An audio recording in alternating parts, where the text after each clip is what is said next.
అసలు మీరేంటి ఇన్వెస్ట్మెంటే లేని బిజినెస్లు బోల్డ్ అని ఉన్నాయంటున్నారు, ఏంటవి? డబ్బుని పెట్టుబడి పెట్టి చేసే వ్యాపారంలో ఎంతైతే సంపాదన ఉంటుందో టైంని పెట్టుబడి పెట్టి సేమ్ ఒక స్ట్రాటజీ, కమిట్మెంట్, డెడికేషన్తో పనిచేస్తే సేమ్ అదే ఇన్కమ్స్ జనరేట్ చేయొచ్చు. వెల్త్ క్రియేషన్ అనేది చాలా కష్టమైపోతుంది ఇప్పుడున్న జనరేషన్కి, ఎందుకంటే చాలా తక్కువ టైంలోనే ఎదిగిపోవాలి అనుకుంటున్నారు.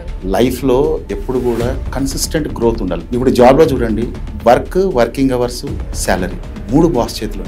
మార్కెటింగ్లో ఉన్న అద్భుతం ఏంది, ఈడ వర్కింగ్ అవర్స్, ఇన్కమ్ 3 మన చేతిలోనే ఉంటాయి. దీపావళిలో క్రాకర్స్ అమ్మడం, రంజాన్కి డ్రై ఫ్రూట్స్ అమ్మడం దగ్గర నుంచి ఇప్పుడు రేంజ్ రోవర్లో తిరిగేంత స్టార్డమ్ ఎలా వచ్చింది అంటే ఏమంటారు? నేను అప్పుడు చేసిన రీసెర్చ్ ఏంది అంటే, నా ఇంటికి చుట్టూ ఉన్న వాళ్ళల్లో సొంత ఇల్లు కారు ఉన్న వాళ్ళు ఏం చేస్తుంటారో రీసెర్చ్ చేశాను. ఏం చేశారు వాళ్ళు?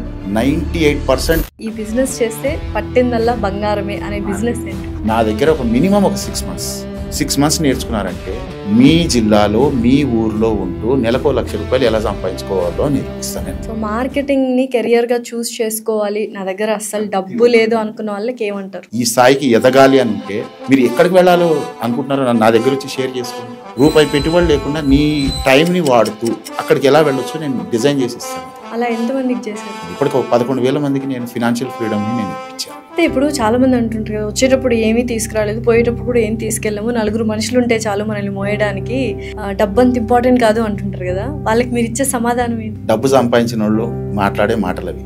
ఏమి తీసుకెళ్తావు కాదు, ఏమి ఇచ్చిపోతావు ఇంపార్టెంట్. ఈరోజు మనం వేసుకునే ఈ కల్చరు, డ్రెస్సు, ఈ లాంగ్వేజ్ ఎవరో ఒకరికి మనకి ఇవ్వబట్టే కదా మనం ఈరోజు. మరి మీరేమి ఇచ్చి వెళ్తారు, అది ఇంపార్టెంట్. మరి ఏదైనా ఇచ్చి వెళ్ళడానికి